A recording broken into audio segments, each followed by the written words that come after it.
Chapter 1. Rich Dad, Poor Dad. As narrated by Robert Kiyosaki. I had two fathers, a rich one and a poor one.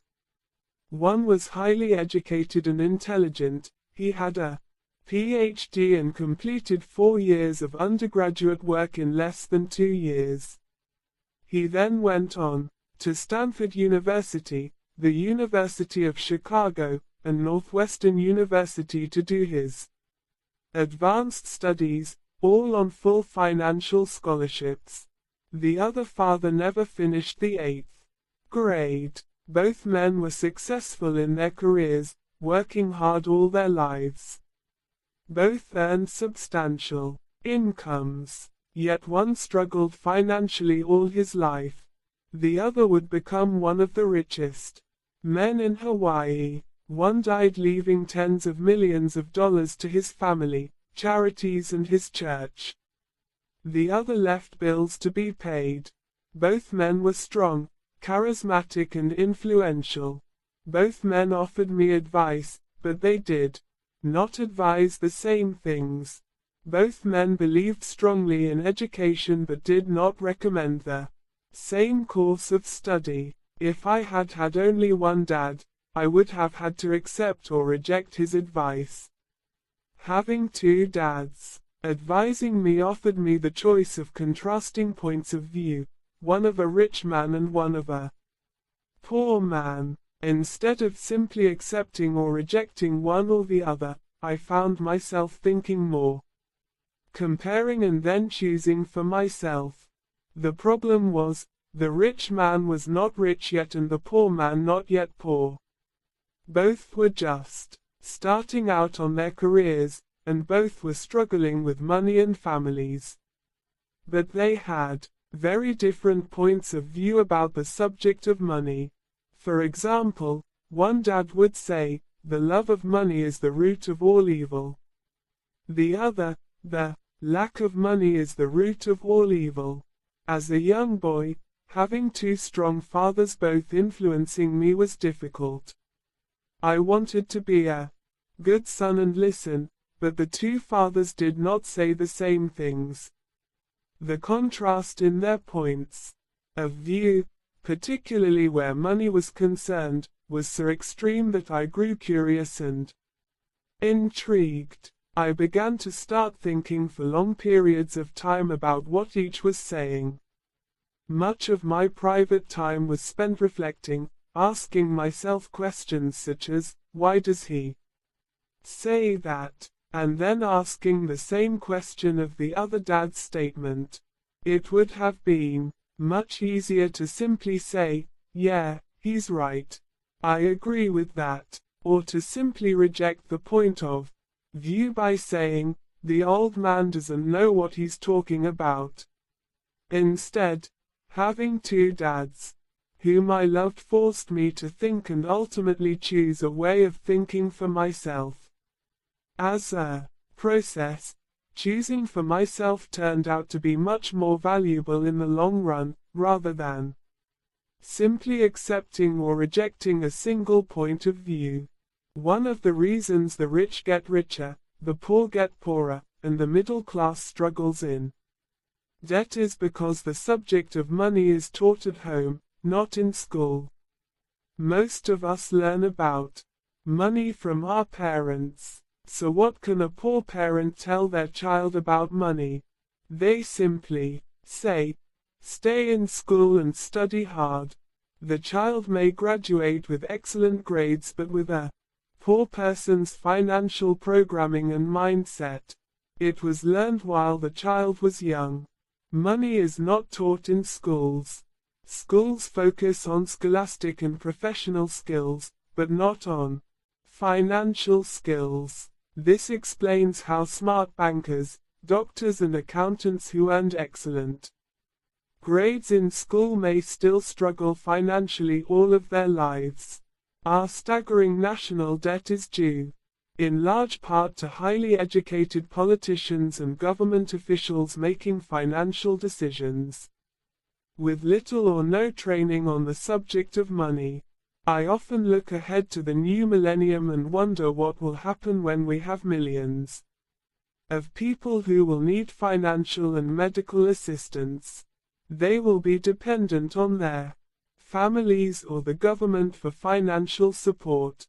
What will happen when Medicare and Social Security run out of money? How will a nation survive if teaching children about money continues to be left to parents, most of whom will be, or already are, poor? Because I had two influential fathers, I learned from both of them. I had to think about each dad's advice, and in doing so, I gained valuable insight into the power and effect of one's thoughts on one's life. For example, one dad had a habit of saying, "I can't afford it." The other dad forbade those words to be used. He insisted I say, "How can I afford it?" One is a statement, and the other is a question. One lets you off the hook, and the other forces you to think. My soon-to-be rich dad would explain that by automatically saying the words, "I can't afford it," your brain stops working. By asking the question, "How can I afford it?" your brain is put to work. He did not mean buy everything you wanted. He was fanatical about exercising your mind, the most powerful computer in the world. My brain gets stronger every day because I exercise it. The stronger it gets, the more money I can make. He believed that automatically saying, "I can't afford it," was a sign of mental laziness. Although both dads worked hard, I noticed that one dad had a habit of putting his brain to sleep when it came to money matters, and the other had a habit of exercising his brain. The long-term result was that one dad grew stronger financially and the other grew weaker. It is not much different from a person who goes to the gym to exercise on a regular basis versus someone who sits on the couch watching television. Proper physical exercise increases your chances for health, and proper mental exercise increases your chances for wealth. Laziness decreases both health and wealth. My two dads had opposing attitudes in thought. One dad thought that the rich should pay more in taxes to take care of those less fortunate. The other said, taxes punish those who produce and reward those who don't produce. One dad recommended, study hard so you can find a good company to work for. The other recommended, study hard so you can find a good company to buy. One dad said, the reason I'm not rich is because I have you kids. The other said, the reason I must be rich is because I have you kids. One encouraged talking about money and business at the dinner table. The other forbade the subject of money to be discussed over a meal. One said, when it comes to money, play it safe, don't take risks. The other said, learn to manage risk. One believed, our home is our largest investment and our greatest asset. The other believed, my house is a liability, and if your house is your largest investment, you're in trouble. Both dads paid their bills on time, yet one paid his bills first while the other paid his bills last. One dad believed in a company or the government taking care of you and your needs. He was always concerned about pay raises, retirement plans, medical benefits, sick leave, vacation days, and other perks. He was impressed with two of his uncles who joined the military and earned a retirement and entitlement package for life after 20 years of active service. He loved the idea of medical benefits and PX privileges the military provided its retirees. He also loved the tenure system available through the university. The idea of job protection for life and job Benefits seemed more important, at times, than the job. He would often say, "I've worked hard for the government, and I'm entitled to these benefits." The other believed in total financial self-reliance. He spoke out against the entitlement mentality and how it was creating weak and financially needy people. He was emphatic about being financially competent. One dad struggled to save a few dollars. The other simply created investments. One dad taught me how to write an impressive resume so I could find a good job. The other taught me how to write strong business and financial plans so I could create jobs. Being a product of two strong dads allowed me the luxury of observing the effects different thoughts have on one's life. I noticed that people really do shape their life through their thoughts. For example, my poor dad always said, "I'll never be rich." And that prophecy became reality. My rich dad, on the other hand, always referred to himself as rich. He would say things like, "I'm a rich man, and rich people don't do this." Even when he was flat broke after a major financial setback, he continued to refer to himself as a rich man. He would cover himself by saying, "There is a difference between being poor and being broke. Broke is temporary, and poor is eternal." My poor dad would also say, "I'm not interested in money," or "Money doesn't matter." My rich dad always said, "Money is power."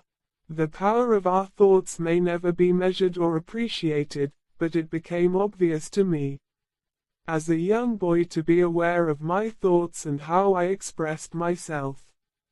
I noticed that my poor dad was poor not because of the amount of money he earned, which was significant, but because of his thoughts and actions. As a young boy, having two fathers, I became acutely aware of being careful which thoughts I chose to adopt as my own. Whom should I listen to, my rich dad or my poor dad? Although both men had tremendous respect for education and learning, they disagreed in what they thought was important to learn. One wanted me to study hard, earn a degree and get a good job to work for money.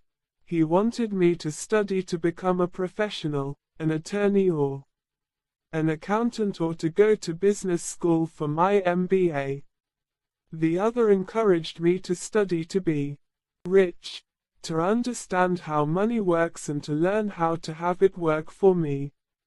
"I don't work for money," were words he would repeat over and over. "Money works for me." At the age of 9, I decided to listen to and learn from my rich dad about money. In doing so, I chose not to listen to my poor dad, even though he was the one with all the college degrees. A lesson from Robert Frost. Robert Frost is my favorite poet. Although I love many of his poems, my favorite is The Road Not Taken. I use its lesson almost daily. The road not taken. Two roads diverged in a yellow wood, and sorry I could not travel both. And be one traveler. Long I stood, and looked down one as far as I could, to where it bent in the undergrowth. Then took the other, as just as fair, and having perhaps the better claim, because it was grassy, and wanted wear. Though as for the passing there had worn 'em really about the same. And both that morning equally lay in leaves no step had trodden black. Oh, I kept the first for another day, yet knowing how way leads on to way, I doubted if I should ever come back. I shall be telling this with a sigh. Somewhere ages and ages hence, two roads diverged in a wood, and I took the one less traveled by, and that has made all the difference. Robert Frost, 1916. And that made all the difference. Over the years, I have often reflected upon Robert Frost's poem. Choosing not to listen to my highly educated dad's advice and attitude about money was a painful decision, but it was a decision that shaped the rest of my life. Once I made up my mind whom to listen to, my education about money began. My rich dad taught me over a period of 30 years, until I was age 39. He stopped once he realized that I knew and fully understood what he had been trying to drum into my often thick skull. Money is one form of power, but what is more powerful is financial education. Money comes and goes, but if you have the education about how money works, you gain power over it and can begin building wealth. The reason positive thinking alone does not work is because most people went to school and never learned how money works, so they spend their lives working for money. Because I was only 9 years old when I started, the lessons my rich dad taught me were simple. And when it was all said and done, there were only 6 main lessons, repeated over 30 years. This book is about those 6 lessons, put as simply as possible as my rich dad put forth those lessons to me. The lessons are not meant to be answers but guideposts. Guideposts that will assist you and your children to grow wealthier no matter what happens in a world of increasing change and uncertainty. Lesson number 1: The rich don't work for money. Lesson number 2: Why teach financial literacy? Lesson number 3: Mind your own business. Lesson number 4: The history of taxes and the power of corporations. Lesson number 5: The rich invent money. Lesson number 6: Work to learn, don't work for